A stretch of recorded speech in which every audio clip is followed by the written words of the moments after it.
የኢትዮጵያ ብሔራዊ ባንክ በውጭ ምንዛሬ አሰራር ላይ ተጥለው የነበሩ በርካታ የቁጥጥር ቅድመ ሁኔታዎችና ክልከላዎችን በከፍተኛ ሁኔታ ማላላቱ ከየካቲት 4 ቀን 2018 ጀምሮ ባወጣው መግለጫ አስነብቦናል። በዚህም ከጊዜ ወደ ጊዜ ከቀን ወደ ቀን ተባብሶ የነበረው የጥቁር ገበያ ሐዋላ እጅግ በከፍተኛ ሁኔታ ቀንሷል። ምን ያክል ቀንሷል? የቀነሱት የትኞቹ ሀገራት ናቸው? አመሻሹን ወደ እናንተ እናደርሳለን። ሰላም ጤና ይስጥልን። የተወደዳችሁና የተከበራችሁ የቻናላችን ተከታታዮች እንደምን አላችሁ? የየካቲት 5 2018 አመሻሹን እጅግ ወሳኝ የሆነ በተለይ የኢትዮጵያ ብሔራዊ ባንክ ትላንትና የወጣውን ታሪካዊ ውሳኔ ተከትሎ ባለፉት ሳምንታት በከፍተኛ ሁኔታ ጨምሮ የነበረውን የጥቁር ገበያ ሐዋላ የውጭ ምንዛሬ ዋጋ በከፍተኛ ሁኔታ እንዲቀንስ አድርጓል። የቀነሱት ሀገራቶች እነማን ናቸው የሚሉትን የ13 ሀገራትን በጥቁር ገበያ እንዲሁም በባንክ የ7 ሀገራትን መረጃ ካተን አመሻሹን ወደ እናንተ መጥተናል። ሁላችሁም ቪዲዮን ላይክ ቻናሉን ደግሞ ሰብስክራይብ እያደረጋችሁ እስከ መጨረሻው ድረስ አብራችሁን ቆዩ እያልን በቀጥታ ወደ መረጃው እናምራ። እንግዲህ ክቡራን ተመልካቾቼ በትናንትናው ዕለት የኢትዮጵያ ብሔራዊ ባንክ የውጭ ምንዛሪ እጥረትን ለመቅረፍ እንዲሁም ደግሞ የጥቁር ገበያ ሐዋላን ለማጥፋትና ለማዳከም እጅግ በርካታ አዳዲስ ፖሊሲዎችን ይፋ አድርጓል። ይህንን ባደረገ እንግዲህ 48 ሰዓት ወይንም 24 ሰዓት ሳይሞላው እጅግ ያልተጠበቀ የጥቁር ገበያ ሐዋላ ወደ ታች እያሽቆለቆለ ይገኛል። በተለይ ባለፉት ሳምንታት የቻይና አዲስ ዓመትና ተያያዥ ጉዳዮችን ተገን በማድረግ አንድ የአሜሪካ ዶላር በጥቁር ገበያ እስከ 190 ብር ደርሶ የነበረ ቢሆንም በዛሬው ዕለት ግን እጅግ ባልተጠበቀ ሁኔታ የአሜሪካ ዶላርን ጨምሮ የተለያዩ የዓለም ሀገራት እንግዲህ ሙሉ በሙሉ ቅናሽ አድርገው ነው ሙሉ ዝርዝር መረጃውን ይዘንላችሁ የቀረብነው። ይህንን መረጃ ካደረስን በኋላ ደግሞ በንግድ ባንክ በኩል ያለው ዕለታዊ ምንዛሬ ዋጋ ዝርዝር ምን ይመስላል የሚሉትን ወደ መጨረሻው ላይ የምናደርሳችሁ ይሆናል። እንዲሁም ደግሞ አመሻሹን የወጣውን ይህንን አዲስ መረጃ በተመለከተ ሙሉ ዝርዝር መረጃውን ወደ እናንተ እናደርሳለን።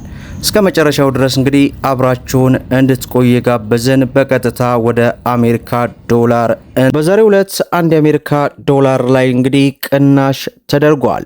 በዚህም አንድ የአሜሪካ ዶላር 183 ብር ከ90 ሳንቲም ሲመነዘር 100 የአሜሪካ ዶላር 18390 የኢትዮጵያ ብር እየተመነዘረ እንደሚውል ዌብሳይቱ በዚህ ሰዓት አስነብቦናል ማለት ነው። ሌላው የካናዳ ዶላር ነው።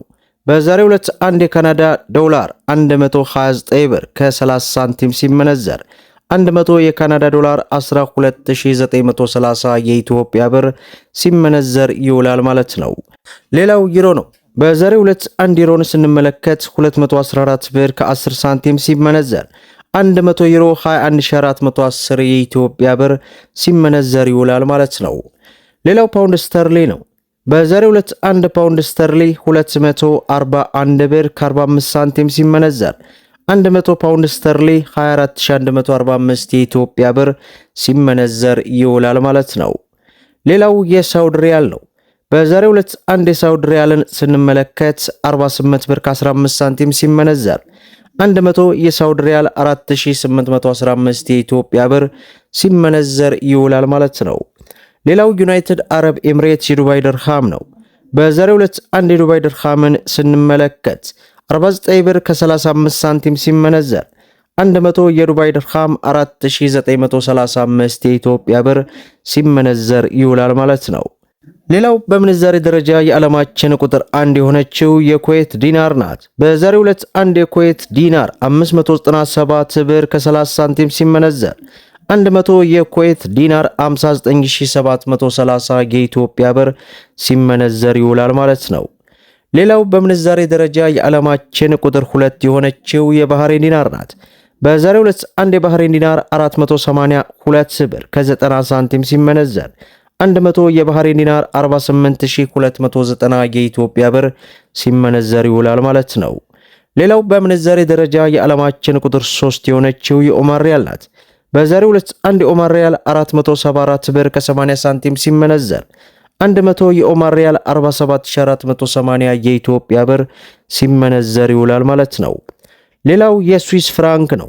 በዛሬው ዕለት አንድ የስዊስ ፍራንክ 228 ብር ከ40 ሳንቲም ሲመነዘር 100 የስዊስ ፍራንክ 22840 የኢትዮጵያ ብር ሲመነዘር ይውላል ማለት ነው። ሌላው የጆርዳን ዲናር ነው።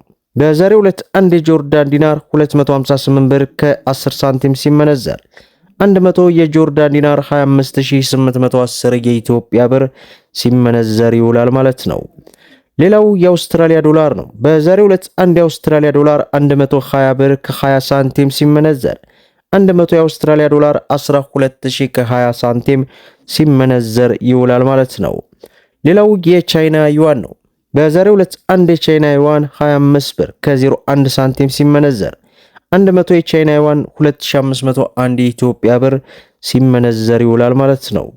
ሌላው የእስራኤል ሽቅል ነው። በዛሬው ዕለት አንድ የእስራኤል ሽቅል 56 ብር ከ70 ሳንቲም ሲመነዘር 100 የእስራኤል ሽቅል 5670 የኢትዮጵያ ብር ሲመነዘር ይውላል ማለት ነው። ሌላው እንግዲህ በሀገራችን ኢትዮጵያ የምንዛሬ ዋጋ ተመኑ በከፍተኛ ሁኔታ የሚታወቀው የሮሃ ፎሬክስ አንድ የአሜሪካ ዶላርን 179 ብር ከ70 ገዝቶ 183 ብር ከ29 እየሸጠ ይገኛል። የእንግሊዝ ፓውንድን 235 ብር ከ26 ገዝቶ 239 ብር ከ96 እየሸጠ ይገኛል። ዩሮን 205 ብር ከ1 ሳንቲም ገዝቶ 209 ብር ከ10 ሳንቲም እየሸጠ ይገኛል። የሳውዲ ሪያልን 47 ብር ከ05 ገዝቶ 47 ብር ከ99 እየሸጠ ይገኛል።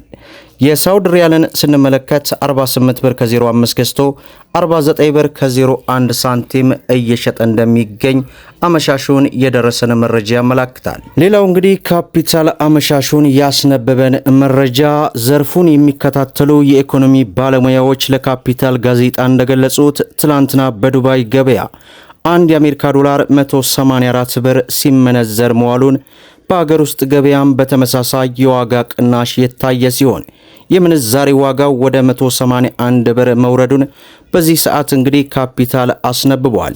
ለዚህ የዋጋ ቅናሽ ዋነኛ ምክንያት የብሔራዊ ባንክ ውሳኔን ተከትሎ በጥቁር ገበያ ላይ ያለው የውጭ ምንዛሬ ፈላጊ ቅናሽ ማሳየቱ ነው። መንግስት ከዚህ ቀደም ከአልሲ አፈቃቀድ ጋር በተያያዘ የወሰደውን እርምጃ ነጋዴዎች የውጭ ምንዛሬን ከህጋዊ የባንክ ምንጮች ብቻ እንዲያገኙ አስገድዷል። በአሁኑ ወቅት በጥቁር ገበያ የውጭ ምንዛሬ የሚፈልጉት ከኢትዮጵያ ገንዘብ ለማሸሽ የሚፈልጉ የፖለቲካ ዓላማ ያላቸውና በሌሎች ህገወጥ እንቅስቃሴ ላይ የተሰማሩ አካላት ብቻ እንደሆኑ ለመረዳት ተችሏል ሲል እንግዲህ አመሻሹን ካፒታል ያስነበበን መረጃን ይመስላል። ቪዲዮን ላይክ ሼር አድርጉት። እስከ ፍጻሜው ድረስ አብራችሁን ስለቆያችሁ ልባዊ ምስጋናችን እየሰጠን በሌላ ቪዲዮ እስከምንገናኝ ወሰላሙ አለይኩም ወራህመቱላህ።